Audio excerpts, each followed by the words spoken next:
doing a boulevardier with our sea buckthorn bush Campari. Boulevardier is traditionally rye, Campari, and sweet vermouth, but we've got our own little bush Campari, and so we're doing 0.75 of that.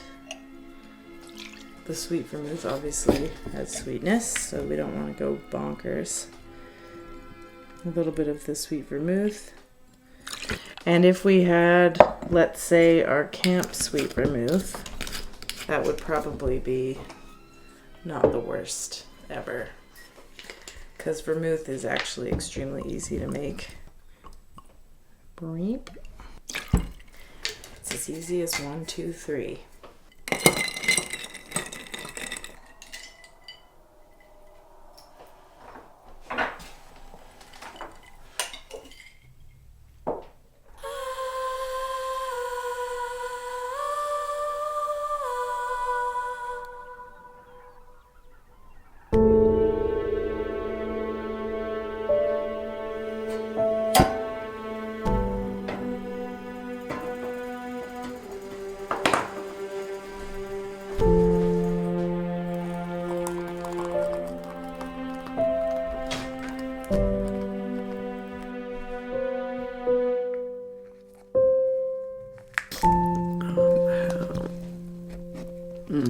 No. How'd you sleep? I slept amazing. It was really calm last night, actually. I was expecting it to be windier. It was super cozy. I was under my little bear skin. Today, we're gonna go get some pronghorn, which is very exciting. And then hopefully we get some birds. We've got sandhill cranes and white-fronted geese and Canadian geese. Hopefully we come back with some food. My familiarity with the grasslands was from pictures for the most part. So it was totally other. It was otherworldly for sure.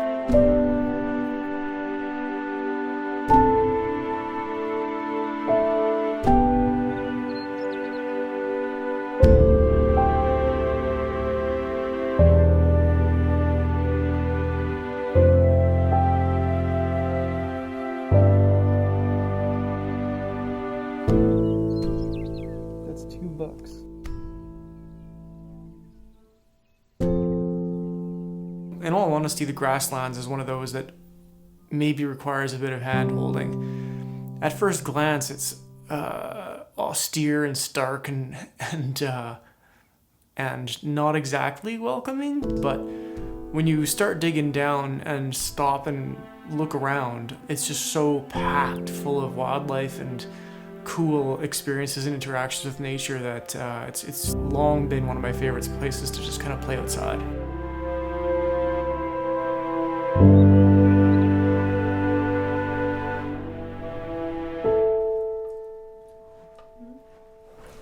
Can I pour you a drink? I would love a drink. Oh, we probably have those fizzy things, yeah? That's perfect. Good on. We'll do that. I'm just making some whitetail tacos. This is my first meal with my dough. I'm pretty stoked about it. We drove around and we were trying to find some pronghorn, and we did. We found a number of them, actually. We stamped our Grassland passports pretty decently this morning.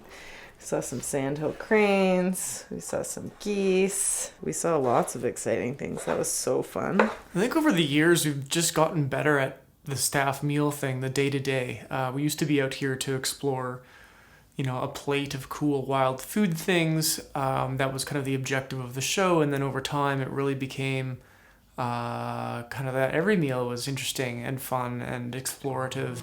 I'm not really fussed about what the protein is, but I think that a taco should have for sure like a salsa guac, depending on who the person is. The version that I make is a guac to some people, but it's a salsa to me, hundo P. And that has to contain cumin, chili, lime juice, red onions, garlic, tomatoes. jalapeno, avocado.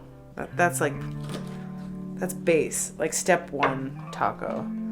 Hot sauce is also an important component to any taco, I believe. But at the beginning of the process, do you start fresh with Bel Air?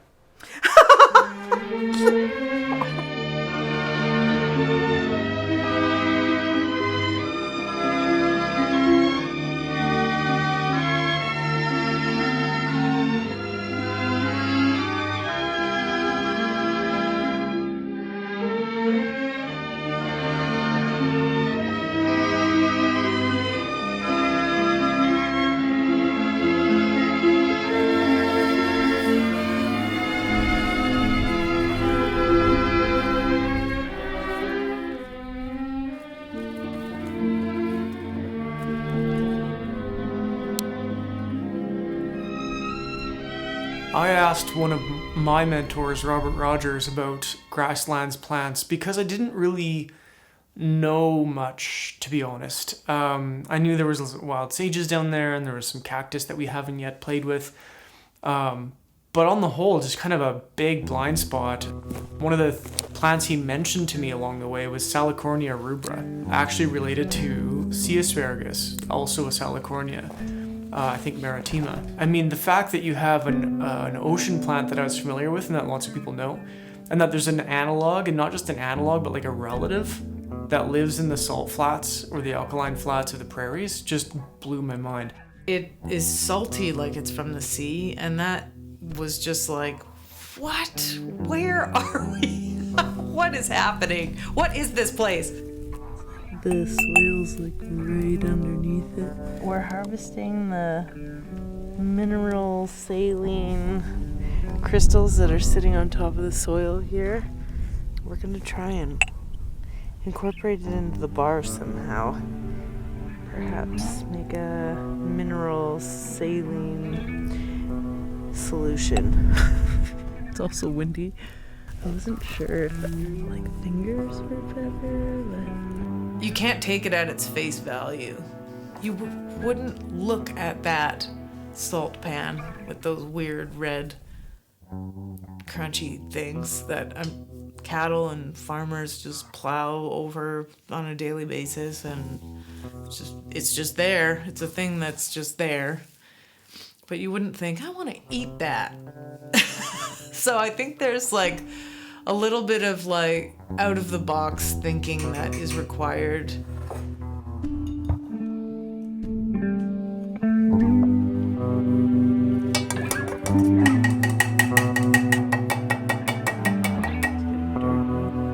I know that there's some dirt in here as well. I'm hoping that the mineral sort of saline aspect is going to dissolve instantly, and the dirt will settle so I can pull that off. And then we'll boil the water just to sanitize it. Then we'll taste from there. If we need to reduce it, we can reduce it. If we need to add more water, we can add more water. And then we can play with adding it to cocktails after we do that. Smell a little, it's my dirt water. The dirt is settling. That's great. I think my plan worked.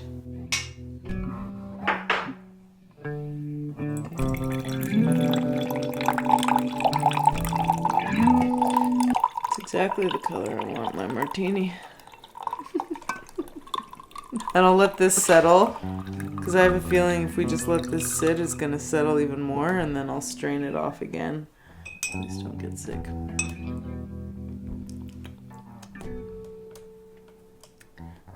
Weird. Bitter, but it's like baking soda. It's like eating baking soda. Can we bake with it? He's coming towards us.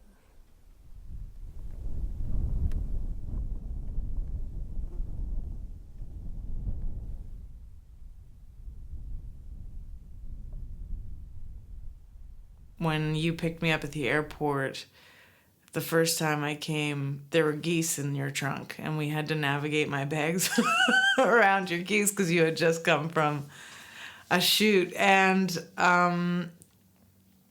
that's not why I wanted to do it. I actually just love the meat a lot, and they're just so delicious, and birds are probably some of my favorite food.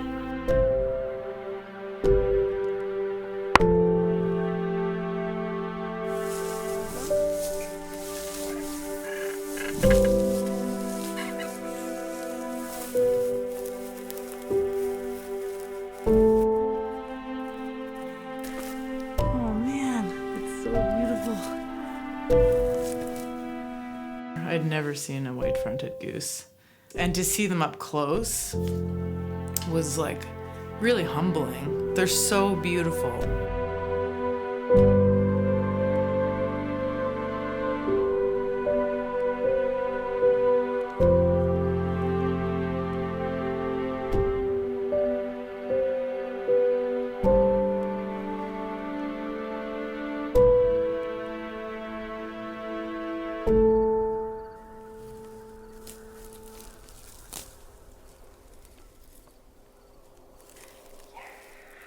We're picking mugwort, also known as prairie sage, also known as blue wormwood. It's like so floral, it's crazy. In asking Robert about plants, one of the species that kind of popped up was prairie white sage, often called mugwort, which is kind of a really historic plant in the food and beverage space, especially the beverage space. We just had lots to learn. Actually, we had everything to learn. We knew nothing about it. It's obviously sagey, but it's like the prettiest sage you ever did smell. We're gonna make a drink with it.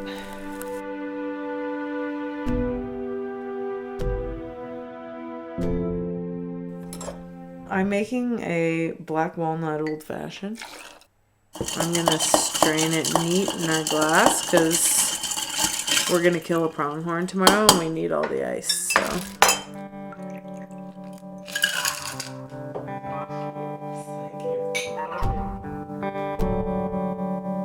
When it comes to a new ingredient, which we encounter almost like every day, almost in the field, I think that's one of the things that's just, you know, eternally exciting about the project is there's just always something new to learn about, experience, smell, taste. I mean, I think it's important to state that Mel and I don't know half this stuff. I mean, when we're encountering a new species like prairie white sage, the job is exactly to figure it out, like to do our best to smell it and taste it and think, what does that remind me of? What do I like about it? What do I not like about it? What potential might this have? Like, which I guess is a bit of a creative leap. This mugwort, it even looks like, if you look at it, it's lavender. Like the essential oils in it are high. Lavender loves full sun, dry, think Provence, like really, and even the flowers grow the exact same, which I didn't realize until this second. It is very, like, so floral. I never anticipated floral. I was anticipating bitter and sagey and herbaceous, but never the floral side of that. It's so pretty, it's crazy. With floral specifically, sugar extraction is the way to go. I think this is like so amazing. Like, this is the most exciting ingredient to me right now out here. It's the most exciting, so kill it with fire. Yeah. Okay. It doesn't want to... Oh, there's lots of smoke there, isn't there? Mm-hmm. What does it smell like?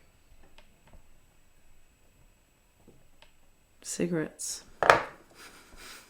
Like good cigarettes or bad cigarettes? Oh, like the best cigarettes. Like Bel Airs? Like... Like you're gonna start fresh? I think Mel and I probably both honed our skills of doing this kind of free association thinking with wine tasting clubs that we both used to do in different parts of the country, I think, where you just taste wines blind and people offer up tasting notes or like what they think they smell. And what it does is it really trains you to trust your intuition with flavor and aroma, to just state whatever it is you think it smells like. Do you get the butterscotch note? Yeah, it's like baking. I don't know, something desserty. It's like if a cigarette was good Yeah. and it had butterscotch notes and florality. There is no wrong answer. So you get a little bit more courageous over time with taking leaps of what it might remind you of, or a thing might evoke in your brain. You would want to bake with it. You would want to make shortbread cookies with it. You would want to make little sablé cookies with it. This is shocking and exciting and is literally everywhere.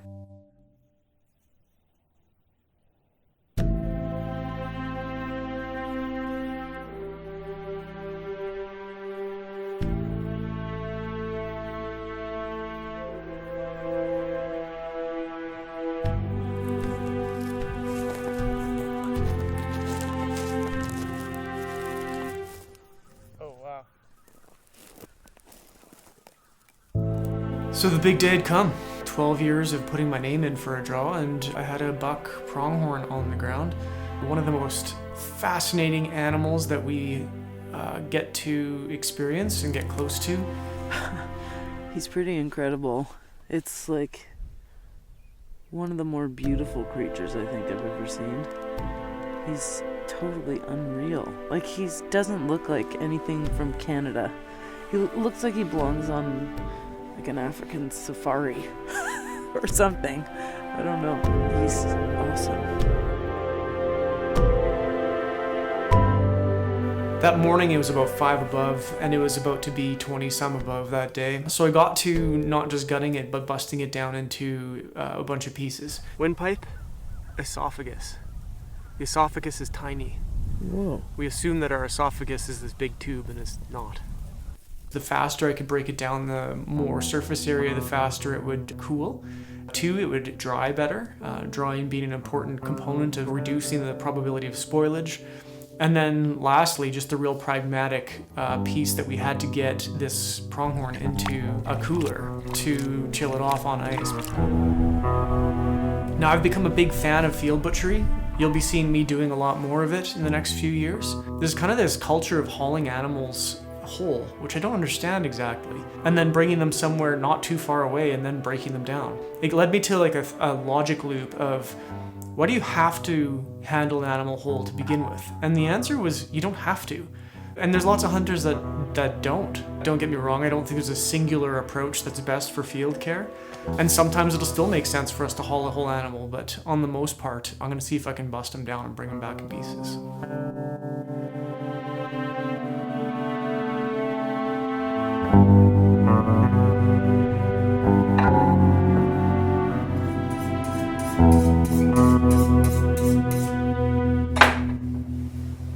Well, we did it. We got the pronghorn put up.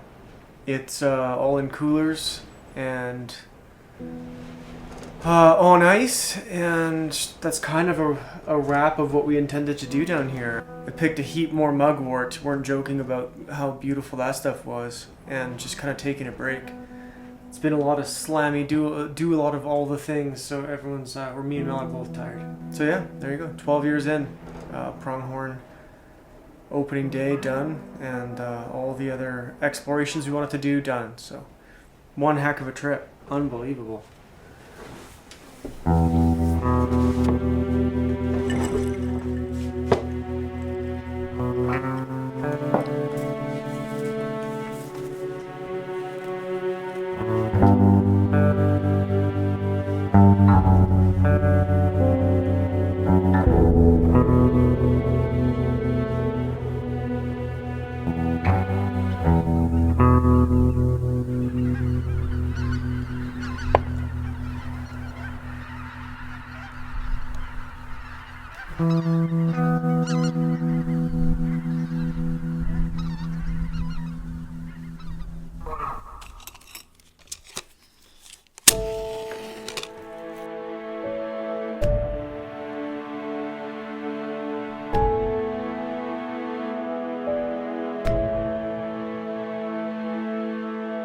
it just adds more of a sensory experience as opposed to having like a smoke tincture like we've done before.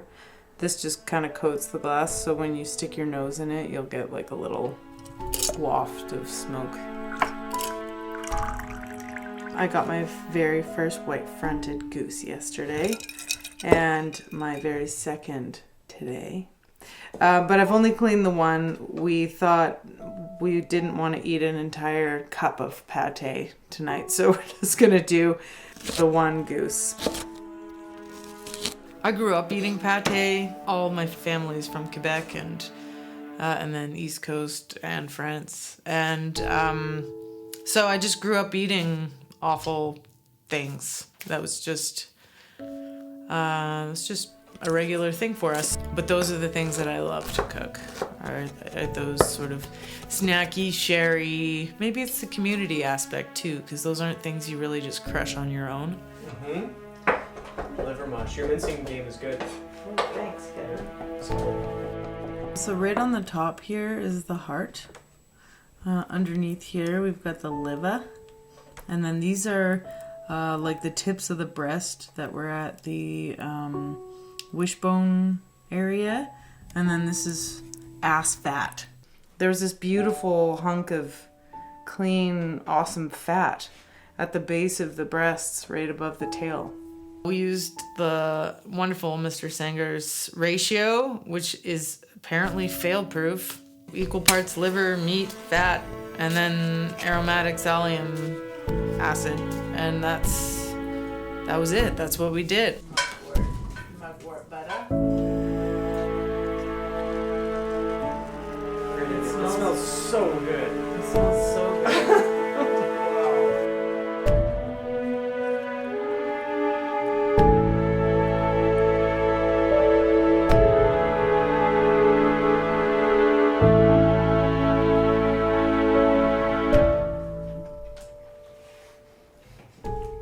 Wow.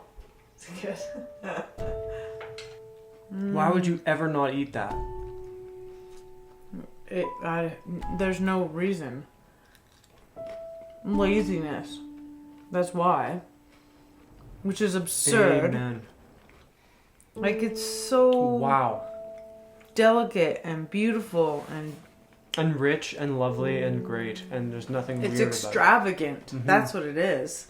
It's extravagant. There's a lot of cultural practices in the hunting and fishing space that we've kind of pushed back against over the years, and one of those is the breasting out of waterfowl, or just taking the breast meat, hucking the rest. Common practice. It's how it's done, and that needs to change over time somehow. To me,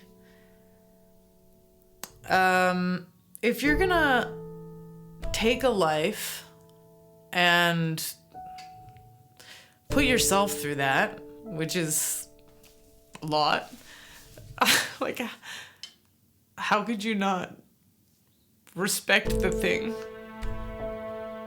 Like, just pull the breast and chuck it. So, for that reason, let's get creative. Let's, again, think outside the box, even though that's so not outside the box. That is way older cuisine than our existence in North America as white people. The sacrifice is still there, but at least it's honored. Like, there's an honor in that whole process, which is, I think, foundationally just basic. It just seems like a zero-brainer. How privileged and depressing is that? That we have so much food, we just want that piece. We're not gonna bother with the rest. Just kill it and take the thing and go. Like, it's just so, it's the ultimate privilege in a gross way.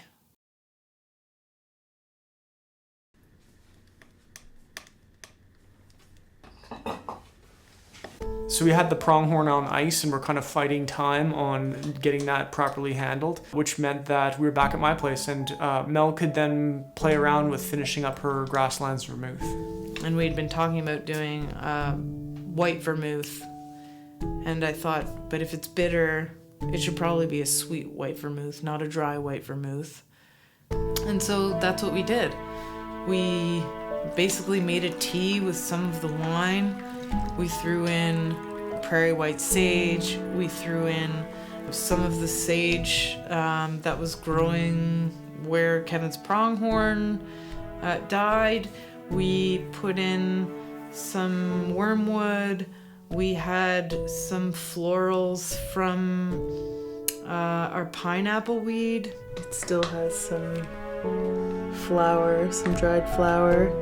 That's probably a bit of the pineapple weed as well. A little bit of sugar, and we let that steep maybe for an hour. Added a couple tablespoons of Everclear just to fortify it, and that was it. We're gonna have our vermouth on the rocks. I'm gonna smoke the glass with the mugwort or prairie white sage, as our friend Robert Rogers told us. It is often, or should be, called more often. We asked about alcohol tinctures and infusions and how we could best apply it. So he gave us a couple warnings, because not all botanicals are safe or good in alcohol. And fat, we learned that in super high fat, it's not always great. So it was really fascinating to have his input. Well, after Kevin harvested his beautiful, beautiful pronghorn, we broke it down to cool it off as fast as we could. We went to go buy ice. They only had 3 bags, so we jimmy rigged the most insulated Yeti. It was not a Yeti. It was cardboard and 2 bags of ice and 3/4 of a pronghorn, probably more. And it stayed so cold that the ice bags had barely melted after a day and a half. Some of that pronghorn ice from our cooler.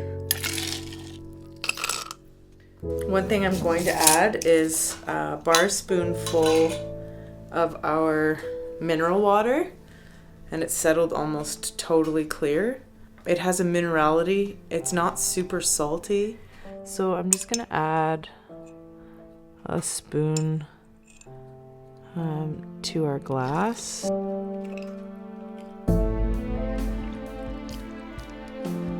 Finish with a little garnish. This is our salicornia. It was just really a brilliant creation. That'll be a special addition to the bar. We'll be playing with that one in the future for sure. The initial taste was, oh my gosh, that's the Grasslands. That is it.